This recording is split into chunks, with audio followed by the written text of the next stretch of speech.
नमस्कार किसान साथियों, क्या आप भी अपनी गेहूं की फसल से अच्छा उत्पादन लेना चाहते हैं? क्या आप भी अपनी फसल से अच्छा फुटाव, अच्छे कल्लों की संख्या देखना चाहते हैं? तो किसान साथियों, यदि आप इन दो खास चीज़ों का प्रयोग कर लेते हैं, अपनी गेहूं की फसल में इन दो खास चीज़ों का डाल देते हैं, तो आपको सबसे शानदार उत्पादन मिल सकता है। किसान साथियों, ये आखिर दो खास चीज़ हैं क्या? इन्हें कब डालना चाहिए? कितनी मात्रा में इनका प्रयोग करना चाहिए, जिससे कि किसान साथियों इनका प्रयोग आप अपनी गेहूं की फसल में समय पर कर लेते हो तो सबसे ज़्यादा उत्पादन आप ले सकते हैं। क्योंकि ये जो दो खास चीज़ हैं, इसका प्रयोग आप कब करना चाहिए, यानी कि पहली सिंचाई पे करना चाहिए या दूसरी सिंचाई पे करना चाहिए। बहुत से किसान साथी सोचते हैं कि हम पहली सिंचाई पे इन चीज़ों का प्रयोग कर लेते हैं, जिससे अच्छा रिजल्ट देखने को मिले। किसान साथियों, बहुत से किसान साथी इसका प्रयोग नहीं कर पाते और अपनी गेहूं की फसल से अच्छा उत्पादन नहीं ले पाते, क्योंकि वो अपनी गेहूं की फसल में इन खास चीज़ों का प्रयोग नहीं कर पाते हैं। तो इसी के कारण उनकी पैदावार में यानी पैदावार घट जाती है। इसी के कारण पैदावार घट जाती है और आगे चलकर बालियाँ भी लंबी नहीं आ पाती, पौधे का विकास नहीं हो पाता, जड़ों का विकास अच्छा नहीं होता, तना मजबूत नहीं हो पाता, फसल आसानी से गिर जाती है। इसी कारण किसान साथियों, तो हम बताएंगे आपको इन खास चीज़ों का प्रयोग कैसे कैसे करना चाहिए। किसान साथियों, बात करेंगे इस पहली सिंचाई पर करना चाहिए या दूसरी सिंचाई पे। किसान साथियों, अगर आपकी फसल 21 से लेकर 25 दिन के बीच की है, तो आप अपनी गेहूं की फसल में पहले सिंचाई लगाइए, यानी पहले पानी की व्यवस्था करें। किसान साथियों, यदि आपकी फसल गेहूं की 21 से 25 दिन की हो चुकी है, तो उसमें सबसे पहले आपको पहला पानी लगा देना चाहिए। किसान साथियों, सबसे पहले आपको पहला पानी लगा देना चाहिए।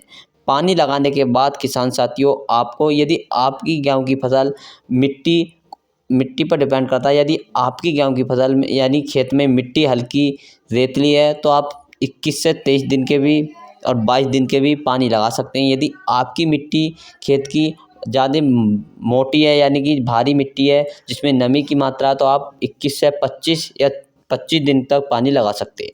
किसान साथियों, बात करते हैं इस दो खास चीज़ क्या हैं।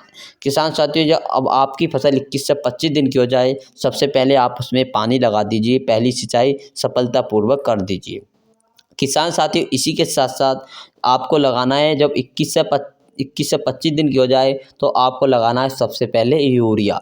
यूरिया सबसे ज़्यादा गेहूं की फसल में इस किसान साथी लगाते हैं। यूरिया का क्या कार्य है किसान साथियों? आपकी फसल हरी भरी रहेगी, जड़ों का भी विकास होगा कुछ, इसके साथ साथ फसल में हरियाली रहेगी, फसल पीली नहीं पड़ेगी और अच्छी ग्रोथ होगी।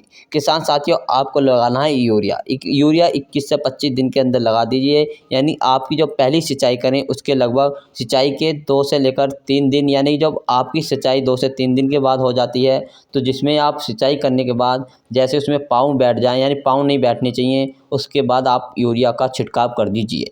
यूरिया का छिड़काव करते हैं तो आपको काफ़ी अच्छा फ़ायदा मिलता है इससे। किसान साथियों, इसी के साथ आपको यूरिया की जो मात्रा लेनी है, 40 से लेकर 45 किलोग्राम प्रति एकड़ के हिसाब से यूरिया की मात्रा लेनी है। यूरिया के साथ जो आपको मिलाना है, जब आप पहली सिंचाई करते हो, पहली सिंचाई में यूरिया करते हैं, यूरिया के साथ आपको जो लगाना है जिंक सल्फेट। जिंक सल्फेट काफ़ी अच्छा फ़ायदेमंद है। इससे पौधों की ग्रोथ अच्छी होती है, पौधों में फुटाव होता है, कल्लों की संख्या अधिक बढ़ती है। कल्लों की संख्या के बढ़ने के साथ साथ इसमें तना काफ़ी मजबूत हो जाता है, फसल आसानी से नहीं गिर पाती। इसी के साथ साथ इसमें रोगों की लड़ने की क्षमता होती है, रोग प्रतिरोधकों की लड़ने की क्षमता होती है। इससे काफ़ी फ़ायदे देखने को मिलते हैं। किसान साथियों, आपको अपनी पहली सिंचाई पर जिंक का प्रयोग अवश्य करें, जिंक सल्फेट का प्रयोग अवश्य करें, इससे काफ़ी फ़ायदे देखने को मिलते हैं। किसान साथियों, बात करते हैं जिंक सल्फेट की कितनी मात्रा गिरनी चाहिए। तो जिंक सल्फेट की जो मात्रा गिरनी है, आपको 7 से लेकर 8 किलोग्राम प्रति एकड़ में जिंक सल्फेट की मात्रा गिरनी है।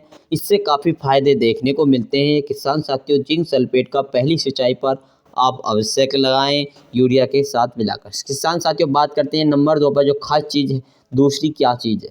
तो किसान साथियों, नंबर 2 पर जो खास चीज़ है, नंबर 1 पर हमने जिंक सल्फेट बताई, नंबर 2 पे बात करते हैं सागरिका की।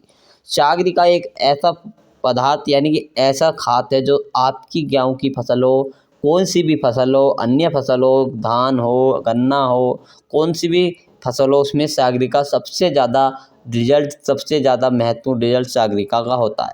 सागरिका में काफ़ी सूक्ष्म तत्व पाए जाते हैं। इसमें तमाम प्रकार के सूक्ष्म तत्व पाए जाते हैं, जिससे कि हमारी मिट्टी को भुरभुरी बनाती है। मिट्टी में माइक्रो न्यूट्रन काफ़ी मात्रा में मिलते हैं, जो भूमि में पड़े खाद होते हैं उनको कार्य करने के लिए सहयोग करती है सागरिका। इससे काफ़ी फ़ायदे देखने को मिलते हैं। सागरिका भी प्रयोग आप अवश्य करें किसान साथियों। सागरिका बहुत अच्छा पदार्थ है, अच्छी दवा खाद है। सागरिका की जो मात्रा किसान साथियों आपको लेनी है 8 किलोग्राम प्रति एकड़ के लिए सागरिका की मात्रा लेनी है।